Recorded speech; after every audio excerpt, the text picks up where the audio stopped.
Alors, on veut passer à l'électrique, mais sans se contenter d'un truc banal. Oubliez tout, le géant BYD débarque et met un grand coup de pied dans la fourmilière avec deux machines de guerre. D'un côté, la Han, le luxe à son paroxysme. De l'autre, la SEAL, la performance brute, sauvage. De berline, un seul constructeur, mais un choc frontal inévitable. Laquelle va dominer le game? C'est ce qu'on va voir, tout de suite. La question, elle est simple, mais elle est brutale. On choisit le confort absolu, la berline de patron qui plane sur la route, ou on opte pour la bête de course, la sportive pure et dure qui ne demande qu'à être pilotée. C'est le dilemme qui va tout changer. On va décortiquer ça, point par point, sans faire de cadeaux. Et les voilà, les deux rivales, regardez-moi ça. À gauche, la Han, la classe, l'élégance, la prestance d'une vraie limousine. À droite, la SEAL, le design affûté, agressive, prête à dévorer l'asphalte. Deux philosophies radicalement opposées, mais un ADN commun. Allez, que le combat commence. Premier round, et pas des moindres, les dimensions. On sort le mètre ruban. Parce que, soyons clairs, sur la route, la taille, ça compte. Ça impose le respect. Voyons voir qui domine physiquement sur le papier. Et là, les chiffres ne mentent pas. La Han, c'est clairement la catégorie poids lourd, presque 5 mètres de long. C'est une vraie forteresse sur roue, un mastodonte. La SEAL, elle, est plus ramassée, plus athlétique. C'est le poids moyen taillé pour l'agilité, pour se faufiler et attaquer.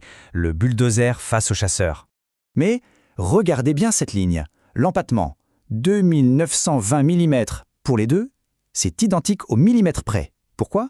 Parce qu'elles partagent le même squelette, la fameuse et surpuissante E-Plateforme 3.0 de BYD.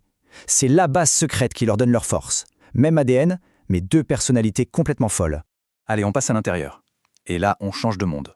Oubliez les habitacles classiques. Ici, on entre soit dans un salon présidentiel, soit dans le cockpit d'un avion de chasse. C'est à l'intérieur que le vrai caractère de chacune se révèle.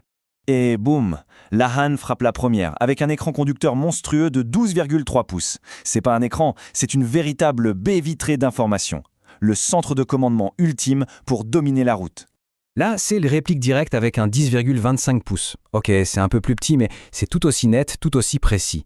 Disons que l'une, c'est l'écran de cinéma IMAX, et l'autre, un excellent écran 4K. Dans les deux cas, on est en totale immersion. Mais la vraie claque technologique, la voici. Les deux partagent la même tablette centrale géante de 15,6 pouces, qui pivote en mode portrait ou paysage, comme on veut. C'est le gadget ultime. Ajoutez à ça un système son inaudible à 12 haut-parleurs qui vous explose les tympans, et vous avez compris, à bord, l'ennui est formellement interdit. Maintenant, si on regarde les détails, la Han sort l'artillerie lourde. Cuir nappa, insert carbone, siège arrière qui s'incline électriquement. C'est un jet privé qui roule, point. La SEAL, elle, joue la carte de l'efficacité sportive. Du suède, un design épuré, focus sur le pilotage. Le luxe contre la performance pure et dure. Bon, on a assez parlé confort et gadget. On passe au cœur du réacteur. La puissance, les chevaux, le couple. C'est maintenant qu'on va voir ce qu'elles ont vraiment dans le ventre. C'est l'heure de déchaîner les enfers. Et là, regardez-moi ces chiffres. C'est une boucherie. C'est un coude à coude absolument démentiel. La SEAL a un léger avantage en puissance pure, elle est un peu plus explosive en vitesse de pointe, mais la Han la démolit littéralement au couple. 700 Nm. C'est la force d'un camion qui vous catapulte au démarrage. Le sprinter contre le puncher. Mais au-delà des chiffres, elles partagent une arme secrète, la Battery Blade de BYD. Oubliez tout ce que vous pensiez savoir sur les batteries. Ce n'est pas juste une batterie, c'est une révolution technologique conçue pour une chose, être quasiment indestructible. Et la preuve, la voilà.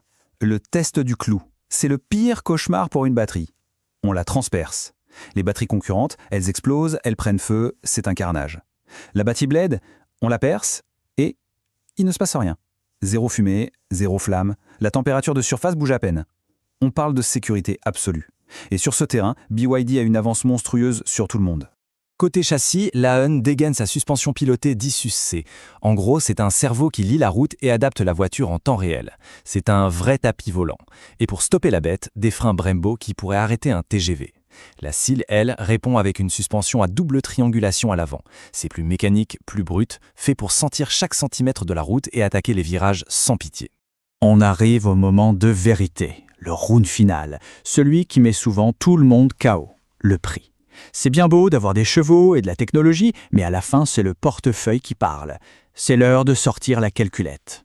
La BYD Han Performance. Voilà le chiffre qui s'affiche. C'est le prix à payer pour le luxe absolu, la technologie de pointe, l'espace d'une limousine et le statut qui va avec. C'est le ticket d'entrée pour le très haut de gamme. Et maintenant, accrochez-vous bien, le prix de la BYD SEAL Performance. Et là, c'est la claque. Pour des performances quasi identiques, l'écart de prix est abyssal. C'est plus qu'une bonne offre, c'est une déclaration de guerre au marché. C'est une offre d'une agressivité rare. Alors, le verdict final? Il est simple, le choix c'est une pure question de philosophie. Si on cherche le confort impérial, la force tranquille, la domination par le statut, c'est la Han.